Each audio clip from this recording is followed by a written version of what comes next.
তো দেখেন আমাদের ডিসপ্লেতে এখন কিন্তু আমাদের এসি ইনপুট কিন্তু নাই, একদম 0 তো আমাদের এই যে সোলার প্যানেলটা দেওয়া আছে সোলার থেকে এখন আমি ওনার থেকে জিজ্ঞাসা করবো, মানে উনি আমাদেরকে দেখাবে এখানে কিভাবে কালেকশনগুলো করা হয়েছে এবং কোন কোন কত টাকা খরচ হয়েছে এবং কি কি ডিভাইসগুলো চলবে। হ্যালো ভিউয়ার্স, আসসালামু আলাইকুম। স্বপ্ন ইলেকট্রনিক্সের পক্ষ থেকে আর একটা নতুন ভিডিও নিয়ে চলে আসলাম। তো আজকে আমরা একটা 1 কিলো একটা সোলার সেটআপ দিচ্ছি। তো আজকের সেটআপটা হচ্ছে আমাদের সাকো ব্র্যান্ডের একটা ইনভার্টার দিয়ে সোলার হাইব্রিড ইনভার্টার এমপিপিটি সহ আমরা এখানে 350 ওয়াটের 3টা প্যানেল ব্যবহার করেছি 24 ভোল্টের। তো মোটামুটি আমাদের এই 350 ওয়াটের 3টা প্যানেল দিয়ে 1050 ওয়াট ক্যাপাসিটি হচ্ছে। তো এটার সাথে আমরা একটা 1000 ওয়াটের ইনভার্টার ব্যবহার করেছি, সাকো ব্র্যান্ডের সোলার হাইব্রিড ইনভার্টার। তো এই সেটআপটা দিয়ে কি কি চলবে এবং এই সেটআপটার সাথে আমরা কি কি ব্যবহার করতেছি সম্পূর্ণ কিছু আজকে আপনাদেরকে এই ভিডিওর মাধ্যমে দেখাবো। তো এখানে সোলারের দেখানোর আর কিছু নেই। তো চলুন আমরা এখানে কি কি মেশিন ব্যবহার করেছি এবং এখানে টোটাল কত টাকা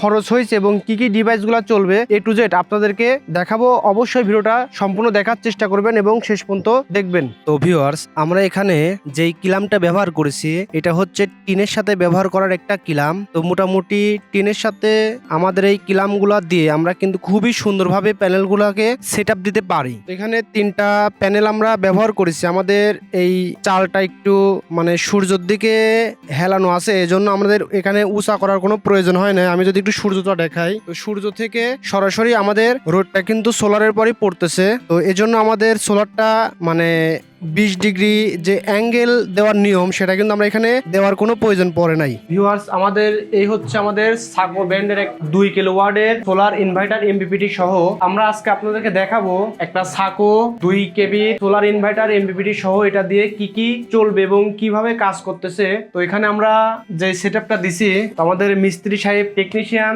তো উনি নিজের হাতে এই সেটআপটা দিয়েছে। এখন আমি ওনার থেকে জিজ্ঞাসা করবো, মানে উনি আমাদেরকে দেখাবে এখানে কিভাবে কালেকশনগুলো করা হয়েছে এবং কোন কোন বেকারের কি কি কাজ। এটা হচ্ছে আমাদের সাকো ব্র্যান্ডের 2 কিলো সোলার ইনভার্টার এমপিপিটি সহ। তো এখানে আমরা এই যে তারটা দেখতেছেন এটা হচ্ছে আমাদের 1 কিলোওয়াটের সোলারের লাইন।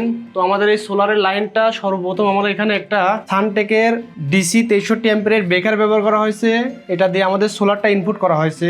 আর এটা হচ্ছে ব্যাটারির সার্কিট ব্রেকার। তো আমরা এখানে ব্যাটারি হিসেবে একটা 140 অ্যাম্পিয়ারের সেকেন্ড হ্যান্ড ব্যাটারি ব্যবহার করেছি।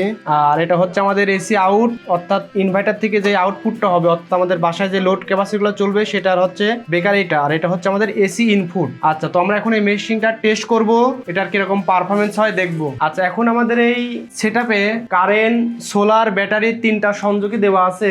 এই অবস্থায় আমরা একটু লোডটা টেস্ট করি। দেখো, চাল করো। আচ্ছা, এখন আমরা এই টোটাল ইনপুট দেওয়া আছে 3টা সোলার, ব্যাটারি এবং হচ্ছে বিদ্যুৎ। তো আমরা এক এক করে সবটি সংযোগ বন্ধ করে আপনাদেরকে দেখাবো আসলে এটার পারফরমেন্সটা কি দাঁড়ায়। তো প্রথমে আমরা বন্ধ করবো হচ্ছে বিদ্যুৎ। ডিলটা চালু করো। তো এখন আমরা মোটামুটি কারেন্টটা বন্ধ করে দিচ্ছি।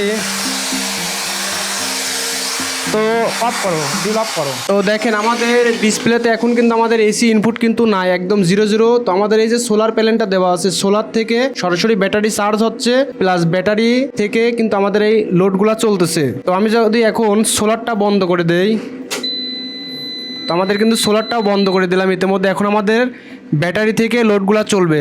চলো।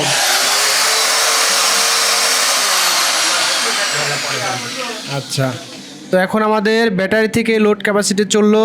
তো আমরা এখন যদি সোলার দিয়ে দেই, তো সোলারের সংযোগ পাওয়ার কিছুক্ষণ পরে এটা অটোমেটিকলি চার্জিংয়ে যায়। আসলে এটাতে একটা প্রযুক্তি ব্যবহার করা আছে যেটার কারণে আসলে সোলারটা পরিপূর্ণ রোদ আছে কিনা এটা একটু ডিটেক্ট করতে কিছু সময় টাইম নেয়। তো টাইম নেওয়ার পরে এটা কিন্তু এখন সোলার থেকে চার্জ হচ্ছে এবং আমার কিন্তু আউটপুট চালাচ্ছে। এখন যদি আমরা এসি ইনপুট দিয়ে দেই, তো দেখেন আমাদের মেশিনটি কিন্তু এখন স্বয়ংসম্পূর্ণভাবে চলতেছে।